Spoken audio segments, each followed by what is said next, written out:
That's right. Wakey, wakey. Hands off, Snakey. It's the big bad devil daddy himself. Super early in the fucking morning, and we appreciate everybody that is filing in right now. I love you, demons, for this. As we said yesterday, we had a special surprise guest for you today. And this man absolutely does not need any introduction. He's the legendary vocalist bassist of Morbid Angel and the vocalist for Ultimas, which what we are here today to talk about. And look who else joined. It's John Sorrell of Morgue Rot Entertainment Magazine and Records. I just had to throw it all in there. So this is the time. Share it out. Share it everywhere and anywhere that loves metal. All right. Now, always feel free to ask questions, but as long as they are not bullshit questions, I will make sure they get answered as best we can. David, how are you today? I'm doing well. Really a pleasure to be with y'all today. Absolutely. Yeah, thank you for being here, man. Totally appreciate that. Because, I mean, ever since I started listening to Something Wicked Marches In, it's like nothing out there right now, in my opinion. You know, there's so much extreme metal right now that I feel like what y'all have created here is something really special. So I guess my first question is what was it like when Rune approached you about putting this project together? Well, you know, we've been friends for years. And it's something that we discussed time in and time out over a period of years. Mostly sort of backstage at festivals when he was playing with Mayhem. And I'd see him on tour here and there. We developed a friendship, and we had discussed, hey, you know, we ought to get together sometime and work on some music. Yeah, that'd be great. And, you know, some many years later, we finally got around to it. So I'm elated with the project. I really enjoy it. It's a lot of fun. It's very artistic, and we have a really good chemistry. So yeah, I mean, that's really evident, and it's also kind of a testament to you know, bands today that you guys were able to do this multinationally. Well, now that does present its challenges. You know, it's all fun and games, you know, when you say, oh, yeah, we're a worldwide band, until it comes down to, well, we have to practice. Geez, you know, it's a 9-hour flight for me, or vice versa. That makes it more difficult. But it's always been important to us not to necessarily just write on the internet. You know, he may send me you know, a few riffs. Hey, here's something I was thinking about. What do you think? And, you know, like, I, generally speaking, always love it. But in terms of getting together and, you know, actually writing and finishing up songs, we love doing it in person, because there's no replacement for being in the room and sharing the mood of the day, as it were, or you know, various different things. If, you know, if it's a nice day, maybe something will come out sounding less miserable.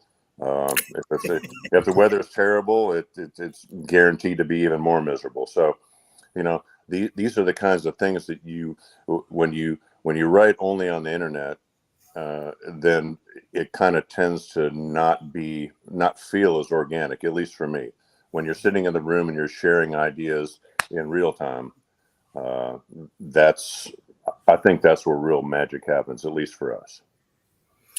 Yeah, definitely. I feel that way. I've been in bands now for it's got to be close to 30 years now. Showing my age a little bit. I always Don't kind of talk to me prefer about that. Right. We're only getting started, though. It seems like the best creativity comes out later in life. But yeah, I mean, I've encountered that a little bit myself, just working on this Human the Hoof Beast record, where everything was recorded, like guitars, bass, vocals, into a drum machine, and then everything had to get sent to me, and then I had to play my drum parts, so that it can be mixed together. I feel you on that. Having everybody there makes it so much more special. But so, how often do you guys actually, get together to rehearse, or especially when you were getting ready for that first record? Well, we had, let's see, 5 sessions total, rehearsal, where Flo and Rune they'd fly here and we'd spend, I don't know, 2 weeks at a time working on stuff. Everybody take everything home with them, think about it, tweak some ideas, get together next time, refine it a bit more. So it's stints, so 2 week stints. And like I said, on the first record, I believe, if my memory serves me correctly, we did 5 2 week stints. A couple of them were actually in a studio, and we went from there to just using a spare room at my house. And yeah, we found, part of it is finding. It's not that anybody is a stranger to this. I mean, we all have our pedigree for many years, but so it's more about learning how to work together and what works for us, for our various personalities and what have you. So we've got that figured out. So this last record, I actually moved out of that home and moved out to a ranch out in the middle of nowhere. And It's the best. Yeah, it is. Well, there's no neighbors, so there's no distractions. There's no noise. There's no light pollution.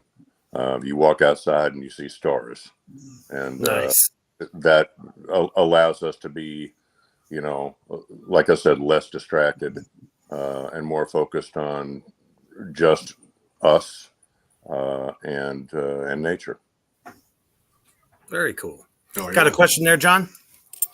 Well, I wanted to ask you, when the first album, Something Wicked, was released, were you guys able to tour much in support of that? Because I know it was like right on the cusp of everything going to shit.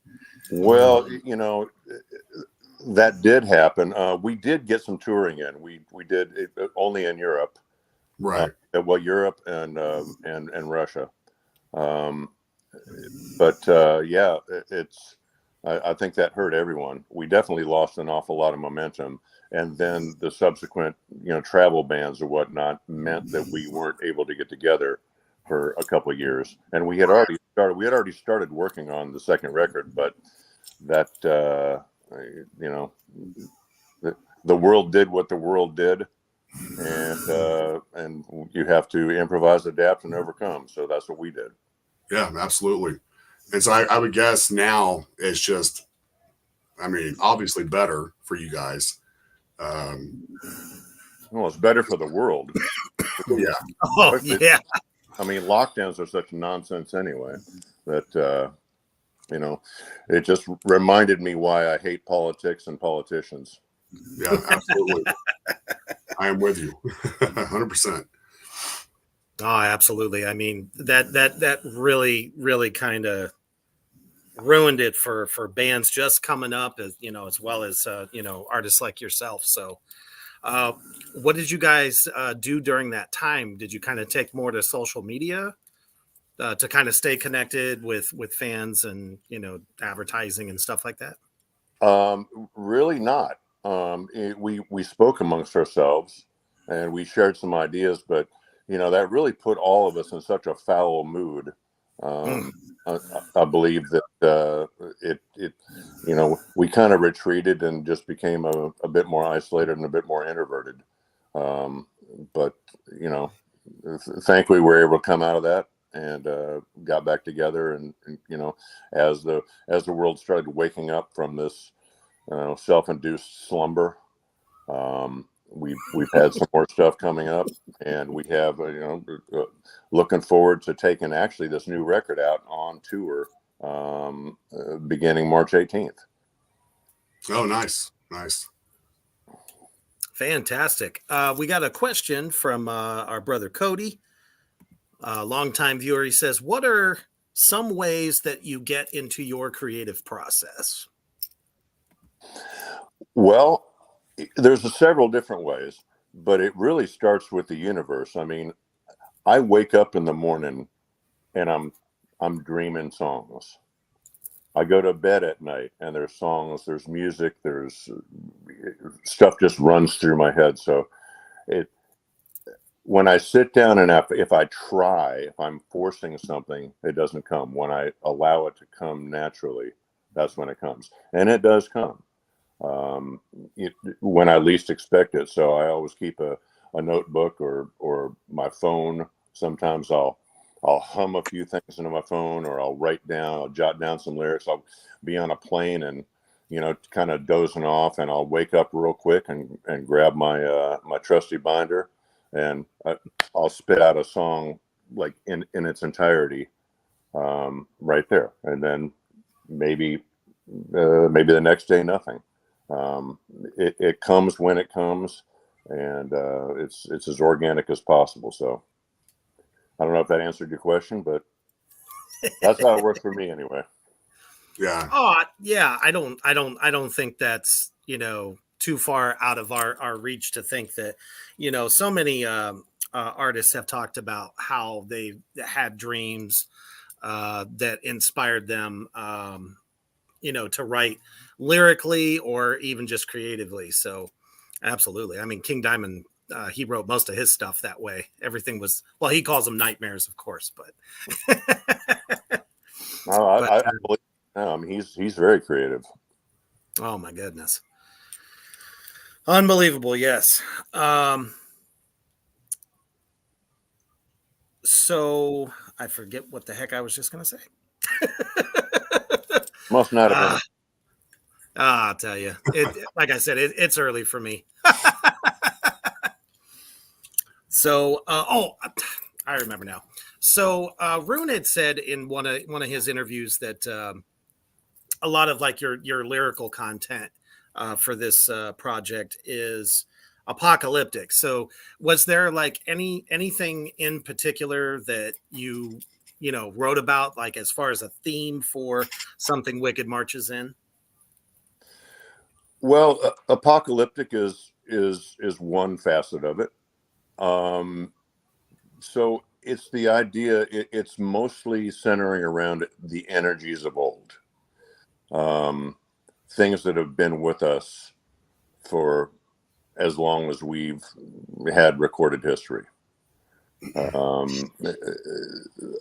There's wisdom that is part of an intrinsic part of humanity that's been around forever. Now, unfortunately, most folks don't subscribe to it, as is evidenced by, continuing to make the same mistakes over and over and over again. There's probably, let's put it this way. Outside of maybe new scientific or medical breakthroughs, new technology, the human condition has not changed one bit. There's not a situation that has happened or that could happen that hasn't already happened. And people lose sight of this. And, it's insane. Literally, it's insane to continue to try the same thing and expect a different result. And I know this as a student of history.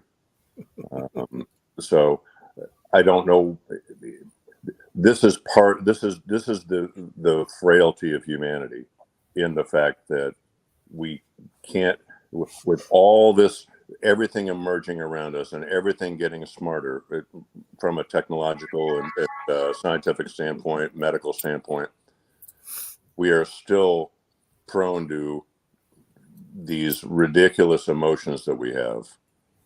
And I guess there's beauty in imperfection, but you would think with everything advancing the way that it does, that the human condition might advance a little bit as well, but no such luck.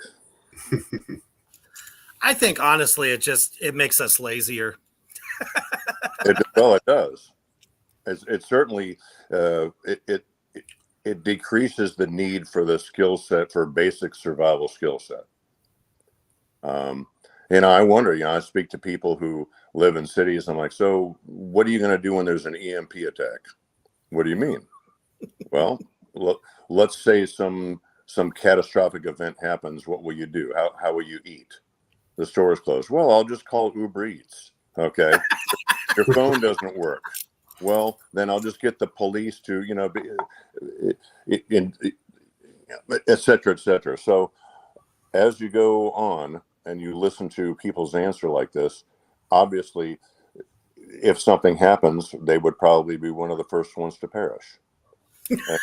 No, I mean, It's so true. I'm not saying that in a joking manner. I mean, it's unfortunate that people have, the short attention span society that we live in trains us not to think and to abdicate all responsibility for everything from our basic personal survival to anything else.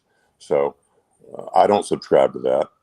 And I always encourage people, just, it's important to take some time and just think, just stew on things a bit and think about, all right.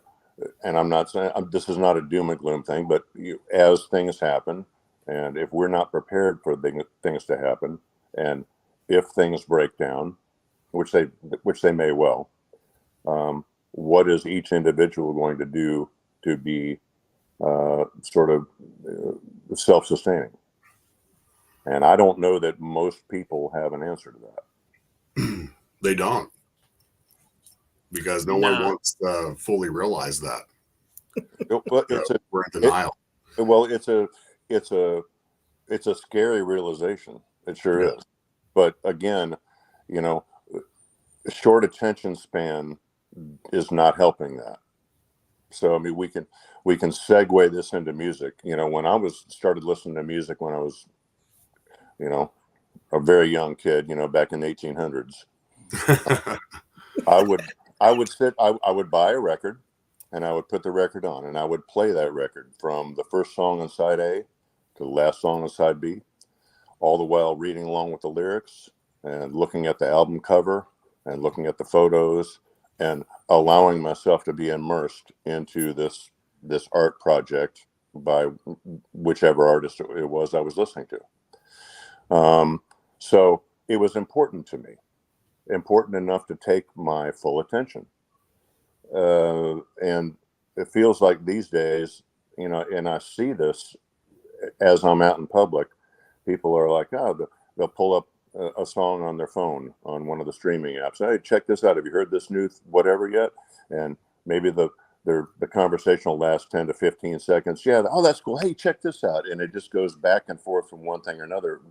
And it's just very surface living. It's not digging deep. It's not giving things an opportunity to permeate. It's not really paying any quality attention to it. So I'm the opposite of that. If something is worth my time, it's worth my, full attention. And that way I can actually enjoy it. And I feel like I've grown from it, and it's added something to my life, as opposed to just being another commercial that comes as I'm trying to watch a video on YouTube, or another junk email, or all these things that are firing at us from all directions, vying for our attention. So I like to take pause, and I take the time for myself. And if my phone rings and I don't feel like answering it, it's my phone. I don't answer it. It's just that simple. Absolutely. I'm the same way. I can relate to you totally.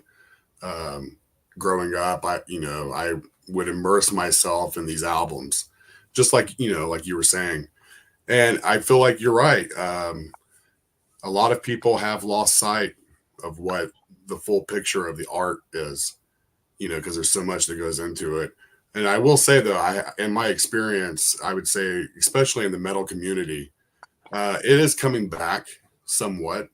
There are a Somewhat. lot of guys that have physical collections, and are like really into the whole package. Um, so I've noticed that as well, and I think it's really.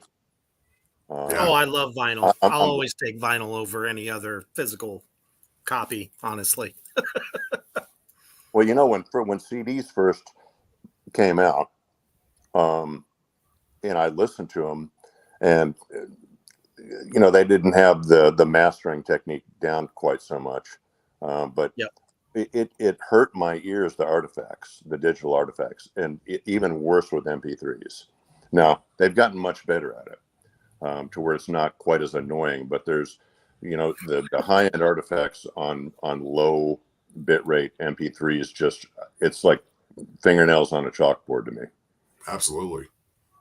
So Definitely. I mean, it's like when you listen to the vinyl version of Black Sabbath's first record, it's almost like you're right there in the room with them.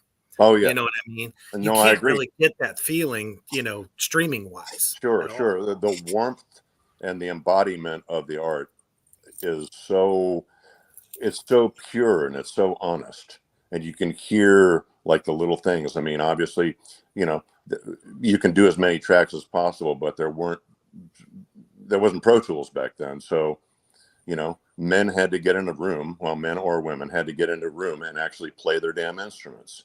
Right. And Yeah, they didn't have any drop-ins. well, but yet you could still punch in. And we made a mistake. All right, let me punch in on measure 4 through 8, right?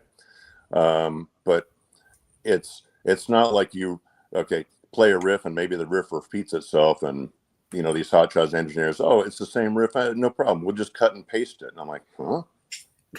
Okay. Cut and paste. Well, the way that we work, we actually change things and have them grow over a period of time, so that it's impossible to cut and paste. We play everything, and even on various choruses and songs, I will sing them. I'll either change the lyric or sing it somewhat different, so that it's not just so cut and paste. That's annoying to me too.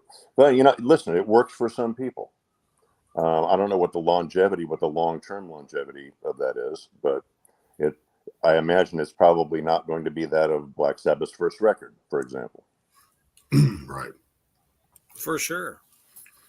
So since you were, in my opinion, I'm sure a lot of people out there in the Morgrat universe feel this way. You're one of the pioneers of this type of extreme singing, being there kind of at the beginning of it. It seems like with Altamas, you're doing a lot of different things with your voice that maybe we didn't hear so much before on older Morbid Angel albums. So did you kind of take a different approach with your singing, like to just be a little bit more creatively different? Well, again, it's all organic. I mean, I've tried to be as broad as possible. I mean, going back to the very first Morbid Angel record, clarity is super important to me. Diction is super important to me. And then doing things in a way where there's like a little bit of snap, or a little, just something, just putting personality into the music, as opposed to it just, some of these other ways of doing things. I do what I do. It's developed over the years, and I continue to grow it. I nurture it. And I don't, I can't really, speak to how other people do stuff. I mean, I guess everybody does what works for them. Right. I do what works for me. And a lot of what people talk about nowadays is like vocal technique. How did you kind of shape your voice into how, you do your growls and stuff like that? Is there anything specific that you just found that worked, or how did you kind of cultivate your style?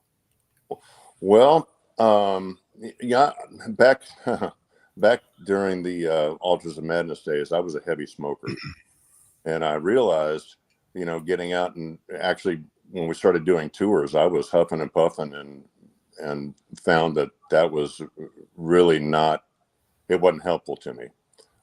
So when I quit smoking and when I really started, focusing on my diaphragm, that made all the difference in the world.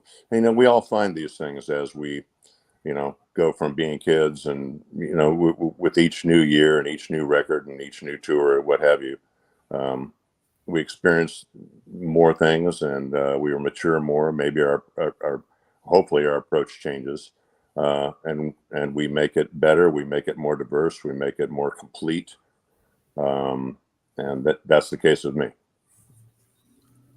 Awesome. Do you find it a little bit more liberating not having to play bass and just concentrate on vocals, or do you sometimes miss doing both? Well, I do. I mean, with Morbid, I do both. Right. With Terrorizer, I just play bass. With my country stuff, I play acoustic guitar and sing. So I just take everything at its own. Think about a movie, and take a guy like Clint Eastwood. Sometimes he's he's a badass cop, Dirty Harry. Sometimes Oh, yeah. he's a Western man with no name. Sometimes he's a grumpy old guy trying to keep people from stealing his car. Um, you know, well, That's such a good movie. in each circumstance, it's a different approach based on what the goal is, what the theme is. So I look at music the same way. I don't view, other than yes, I am me, and my creativity and my personality and blah blah blah blah is included in everything. The way I look at something and my approach to it is different, and I try to have those differences in each thing that I do. So I don't know if that answers your question or not, but that's what I got. Absolutely. It definitely doesn't, like you said, you concentrate more on your uh, like your diaphragm and stuff like that as far as vocally, and it definitely seems like you're comfortable whether you're just singing or singing and playing bass or just playing bass. So it seems like you enjoy them all. So there's probably not. I'm a musical guy. I have music in my veins, and not by choice or not. I mean, it's something I'm interested in, but this is it. It just comes naturally to me, in which I'm thankful for it. I mean, it's made me feel very complete over the years. So yeah, but I don't miss one thing or another. I like them all, and that's why I do them all. Absolutely. And what a diverse background you got, too. It seems like you have different projects that kind of get out every musical taste or passion that you have. Especially doing some of the country stuff. I know on Wikipedia there it says you do a little rockabilly. I'm like, I don't know, is that accurate? Well, yeah. It. I did a stint with Headcat for a minute after Lemmy passed, which was fun. I'm just gonna. The point is that I like being able to say yes to things, and when something is interesting to me, and if it's something I haven't done any before, probably, I'm up for the Pepsi challenge. I mean, I never really played sort of rock and roll and whatnot when I was a kid. So that's all new to me. And I'm just thinking, people invite you up on stage and like, oh, you want to play some songs? Yeah. What do you want to play? And they tell me, I'm like, I don't know that one. And I'm thinking, how in the hell do I not know that? That's bad on me. When you think about metal and everything is exactly, there's a note and it comes in time, and if that note isn't played in that time, it's wrong. Whereas roots music, you know, some of these guys that I've worked with, I mean, they just, it's like, I don't know the song. They're like, yeah, it's an A. Okay. But as you kind of get into it, you realize that it's almost intuitive on where to go. I remember we were doing a head cat rehearsal, and Jim and Danny said, "Oh, you want to play such and such track?" And I said, "I don't know that one." And Danny looked at me and said, "Yeah, you do. It's in A." And I had never even heard the damn song. And they started it off. He goes, "But this is the tempo." And he goes, just play along. And I played, and somehow I got it right. And he looked at me and goes, "See, I told you knew the song." And that way of thinking has always been outside of my wheelhouse. So I felt like it was important to make it part of my wheelhouse. Absolutely. John, you got anything to add there? Not necessarily to that, what you were saying. Right. Although I did want to ask, you've been doing all this for, a while now. You've been with different bands. Jeez, don't remind me. Well, I just wanted to know, like, looking back at everything you've done, what would you say is your favorite? Like, what was the highlight? Or have you reached that point yet? Are you still pushing forward and you're still looking for what you consider to be your ultimate masterpiece? Well, I don't think it's that. I mean, the masterpiece is the collection. Yes. And with each new feather that I put in my cap, it's another sense of artistic release. It's another accomplishment. And it's another chance to continue doing what I like. I mean, my life is centered around writing and recording and performing music. Has been for, as you said, since 1800s. and the point is that, like, for example, during this lockdown period, I was so miserable, and my wife was telling me, we got to get you something, because I was so depressed because I was told, it's one thing for people to be naysayers, that, oh, you'll never be able to do that. Oh, and I mean, oh, watch me. But you can't tour. Sure, I can. No, you can't. No, you can't fly. No, the airport's closed. No, and I'm like, when that finally sunk in, that I was underneath the thumb of someone for probably the first time in my life. I mean, it may as well have been a prison death sentence. That's how negatively it impacted me. I was very frustrated and very miserable for that period of time, as I'm sure many people were. But when that's your life and you're literally told that you can't be you, that's a big hit. Yeah. Would you say that aggression that you were feeling during that time, that it directly influenced your writing process for the latest album? Oh, I'm sure it did. Yeah. I'm sure it did. I'm sure it all of these things, I mean, I get the energy where it comes from, and I process it the way that I do, and it finds its way out either on purpose or incidentally in everything I do. But that's probably the same for anybody in any line of work anywhere in the world. I mean, you get in moods, you're influenced by those around you and the stars aligning, et cetera, et cetera. And that probably fuels the next day's decision making or emotions.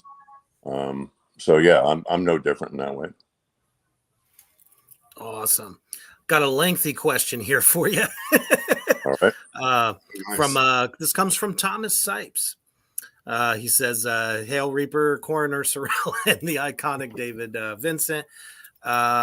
Let's see. He says, I'm curious about if there's anything David hasn't done that he's itching to do, even if not musically. What are the plans for the future beyond current projects? Also, I agree about the entire body of work being the masterpiece. There is a word in German for that, and I'm not going to try to fuck that up. So, in other words, it means life's work, basically. All right. Well, let me find the question in there. Is there anything that I haven't done? And so, a bucket list. What's my bucket list? I'd like to do more film. I've done a few small things, and that's something I'd like to do. Fantastic. Apart from that, it's just, I continue to make music, and I love what I do. I mean, I've got it. I was thinking about it. I've got a really cool job because I get to be expressive, and then I get to go out and I get to perform for people, and people are they're entertained.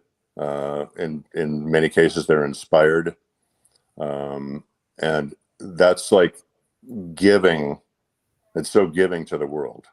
Absolutely.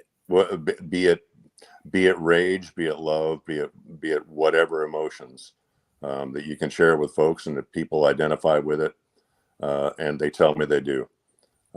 There's nothing more gratifying to me than being able to do that. So if I die tonight, I died a happy man. Absolutely. It's priceless to be able to touch people's hearts the way you do. Because it's not something that's tangible. They had to be there, especially at any of your live shows, which actually makes me think of this. So, how comparatively do you feel fans in Europe differ than fans in America, or is it kind of on the same playing field? Like which crowds do you kind of prefer, playing more in front of? Well, I don't know if I have a preference. I mean, it's different. It's certainly, but again, if people are into music and they're there and they honor me with their presence, I mean, folks have an awful lot of choices these days on what to do. They can play a video game. They can sit home with their girlfriend and do drugs and watch TV. They can, there's a myriad of options of what people can, of the choices that they have. And if they choose to come see me, I can promise them that anytime I'm on stage, I'm 100% dedicated in giving 100% of my heart and soul to what they're going to see. Absolutely. And so what types of film have you done? Is it in like the horror genre or? Horror, yes. I wouldn't mind, going outside of that. I mean, what metal fan is not a horror film fan? I mean, exactly. we can start there, right? But yeah, I mean, there's a number of things. I would just have to see. I mean, I haven't actively pursued it, but there may come a time when I'm more interested in that. So let's see what happens. Every day is a new day, so you never know what's going to happen. Oh, most definitely. It was definitely the logical choice for me to move into horror film because it's honestly the only thing I haven't done, and I got like 2 projects coming up. So, great! It's a lot of fun. Oh yeah, you should. I should get you a copy of Attack of the Corn Zombies. I'm sure John could tell you how much he liked it. Okay. Yeah. All righty. Well, you got a lot of corn there in Nebraska, so And we shot it in Illinois. Well, they have a lot of corn there as well. Exactly. Thomas also chimes in with would love to see a film written and directed by David Vincent. Any current ideas for one? And I think he just answered would it be horror, drama, or action, or all of the above? Would he do the music for it?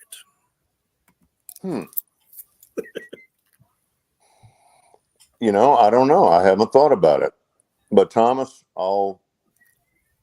you may have started something that, we'll see what happens. I haven't thought about that. No, I mean, directing. There's an awful lot that goes into that stuff, and I have no training in that, so it might be a disaster, but you know, I'd probably prefer to be in front of the camera than behind it. Yeah, I feel that. I don't know how Glenn Danzig did it, to be honest. Although his spaghetti western is really, really good. Have you seen that? I haven't. No, I mean, but it sounds interesting to me. I love spaghetti westerns. So, especially when it's all about vampires. Huh.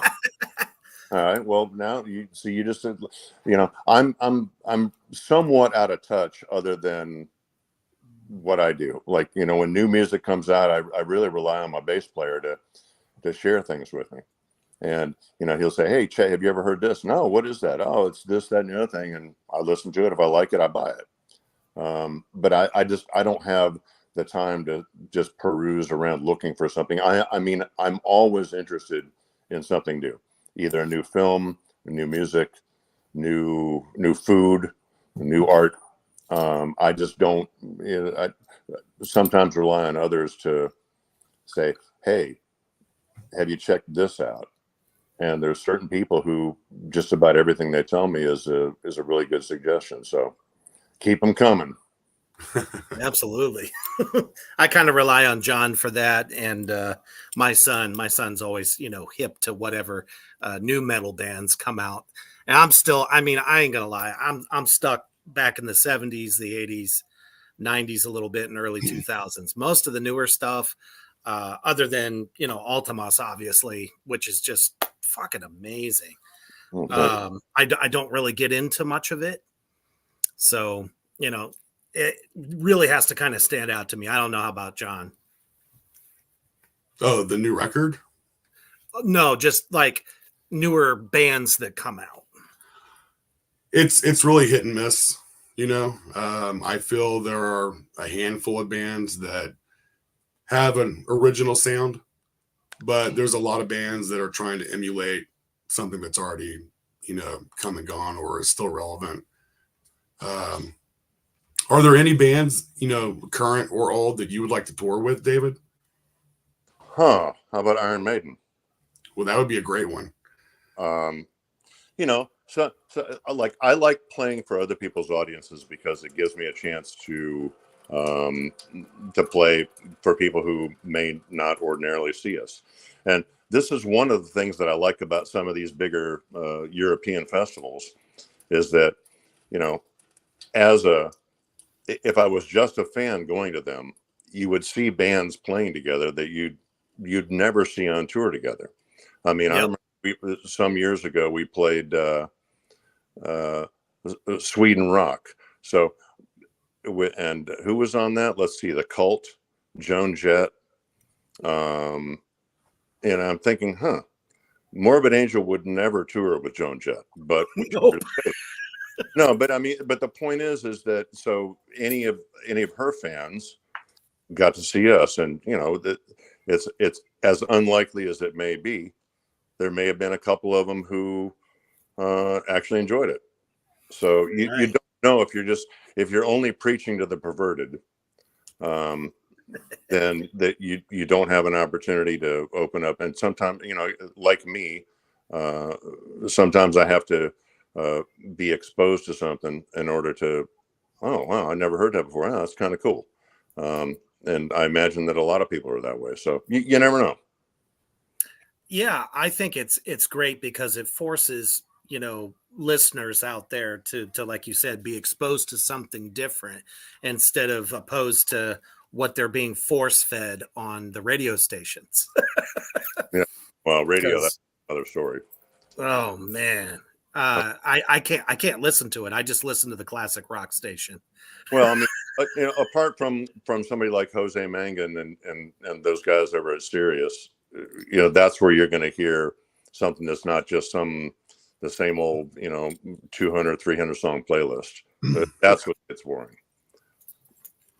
Absolutely. So going into the album Epic, You guys have released a couple of singles already. Now, is it Misery or I don't know if I'm saying it right. Miserere. Okay. Just unbelievable Thank you. of a track. I love it. It's got so many different elements. I hear, not just traditional death metal or a little bit of like the black metal blast, but I also kind of hear some doom in there. Do you think that kind of comes from your guys' Sabbath roots, or was it a happy accident? When we write, we really don't think about anything other than what's happening right in front of us in the room at that time. So yes, we all, like, again, we all have our tastes, we all have our influences go over the years, but never have we sat down and said, we need to write a track that sounds like blank. Oh, of course. That conversation has never happened, and I don't expect that it ever will. So anything that you hear is literally a culmination of three people sitting in a room and it blossoming. Take a handful of unknown seeds and throw them in the ground, water them, give them some sunshine, and you never know what's going to grow. And that's the way it is. Absolutely. John, you got any questions there? I don't want to leave you out, man. No, you're not. I'm enjoying listening to David talk. So that's Likewise. what we're here for. Going back just a little bit to the touring. Do you guys actually have a tour that you said March 18th? Was that right? Well, that's when I fly out, and it's in Europe. It's really a handful of shows, record release shows, along with a couple of festivals, and then later this summer we have a number of festivals lined up. Any chances of North America? Well, we're working on that. I mean, obviously being an American, it would be great to play in my own country, right? But it just needs to be the right. Listen, we're very concerned and skeptical about being able to do things that create the atmosphere that we want to deliver. That's been a challenge, and it seems like it's easier to do that in Europe. The States, again, we're working on it, and it's something that I want to do. It's on the radar. I've heard a billion complaints from people. How come you can't play your own country? I mean, it's not that I can't. We need to set it up. Obviously, being the only American, that's an awful lot of work visas and everything else, and it's extremely expensive. So we need to find a situation that's going to be capable of doing that and allowing us to again be able to create the mood and atmosphere that is so important to this band. Absolutely.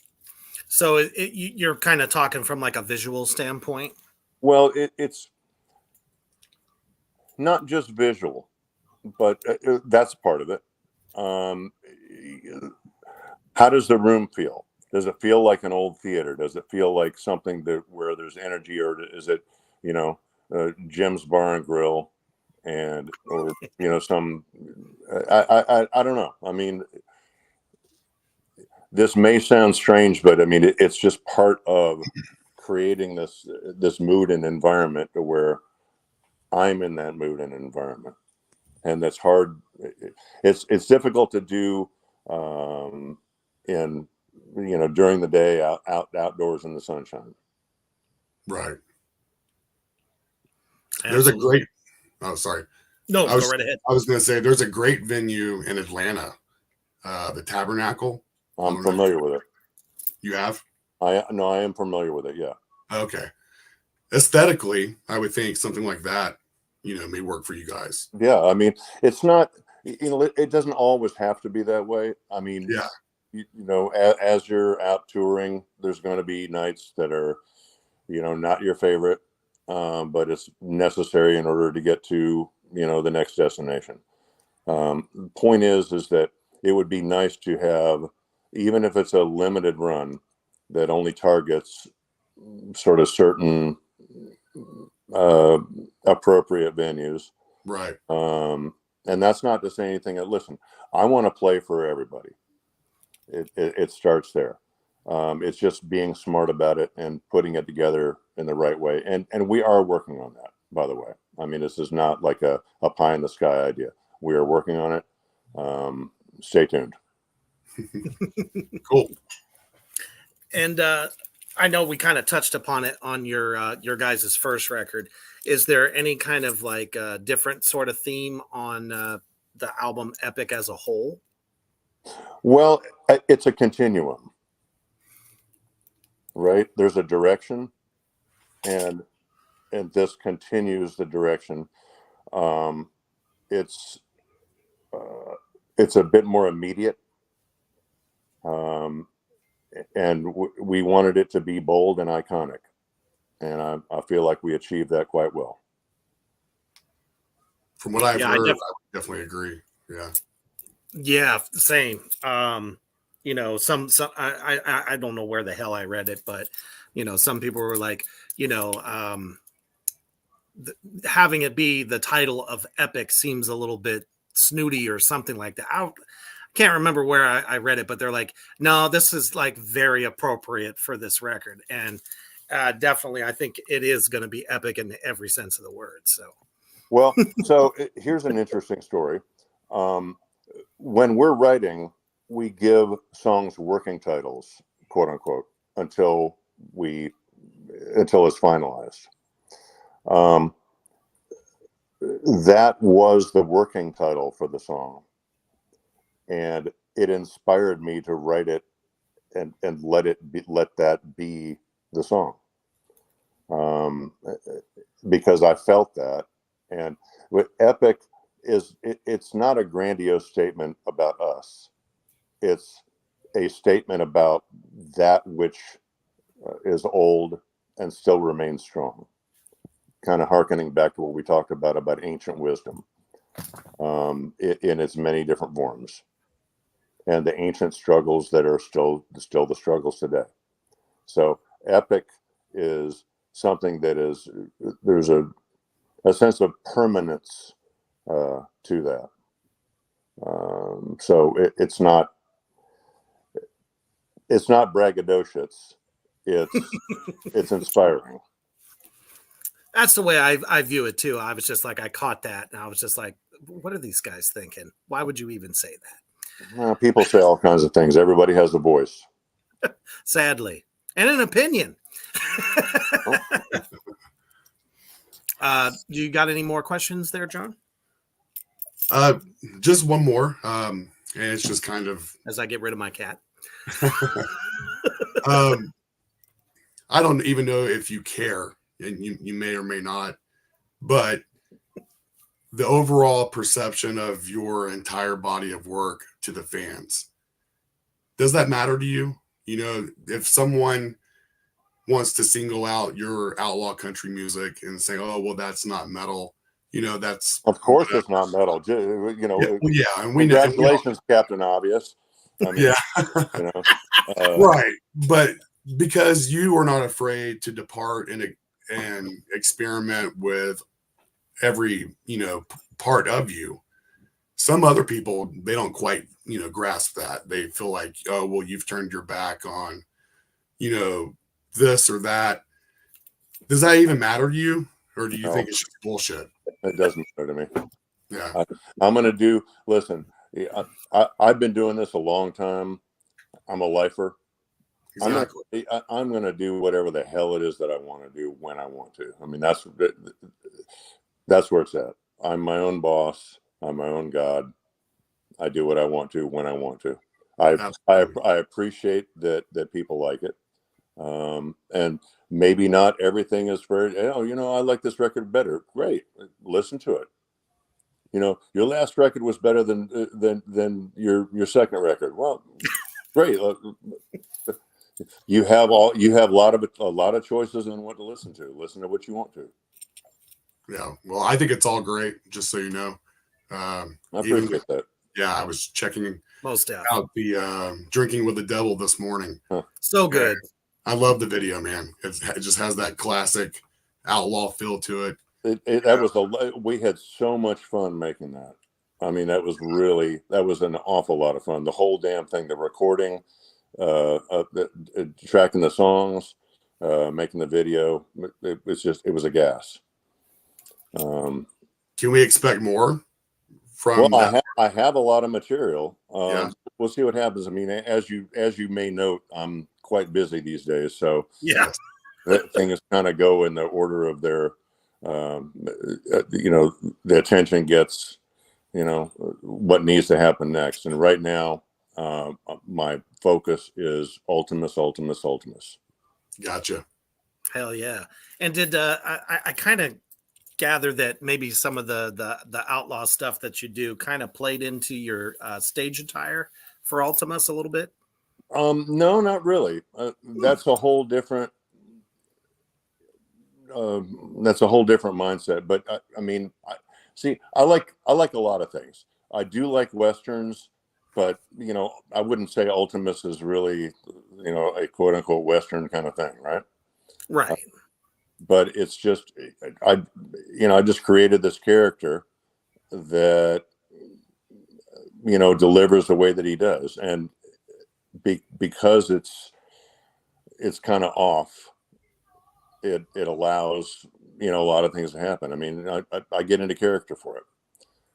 And, he's fun. He's a fun character.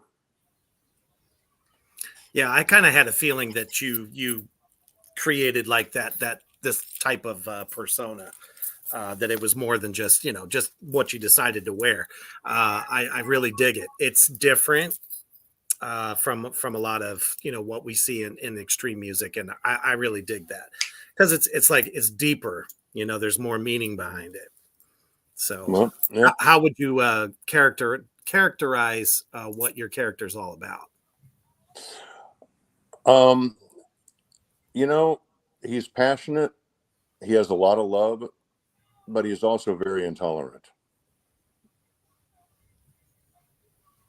And it allows me to express that stuff without making it. I mean, it's personal because obviously it's me, but it's something that kind of much like Alice Cooper.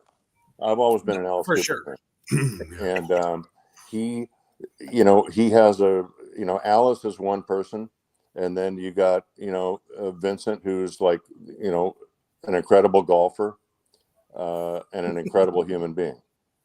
But there's like an alter ego side that he can do what he does, and then he goes back into sort of civilian life. Awesome. So we're almost to the hour here, so it's shameless plug time. So let's let everybody out there know where they can find your new album.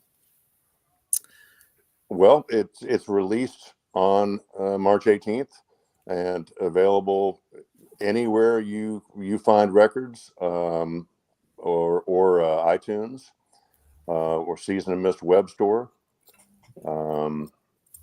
Or live directly from us, which I always think is better.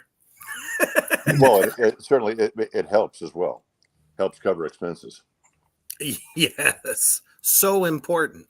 So hopefully they're not trying to gank you for 25%. Well, yeah, I don't play that game. Yay!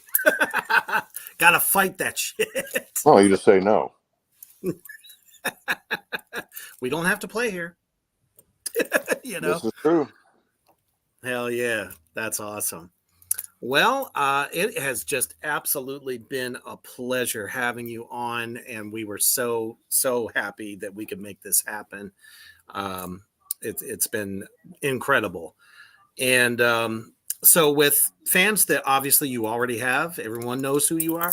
Well, what kind of lasting message do you have to, let's say, new fans you may have made during this broadcast, as well as young musicians coming up? Well, let me unpack that a little bit. To my existing fans, thank you for the encouragement and the love and the years of support. You know, I do this for myself, but I do it for you. To those coming up, be as original and creative as you can. You may be a fan of something, doesn't necessarily mean that you have to copy it. Do your thing. Everybody do your thing. Be special. If you have something special about you, wear it on as a hood ornament, and it makes it makes the world more special when you are special. Absolutely. And very special thanks to my co-host as well, John Sorrell. Always a pleasure, brother. Glad to have you with us. And best of luck on the release of Epic. Thank you. Y'all know where to find it, so no excuses. Get the new Ultimus record, Epic, coming out in March. And most importantly, you must always stay heavy.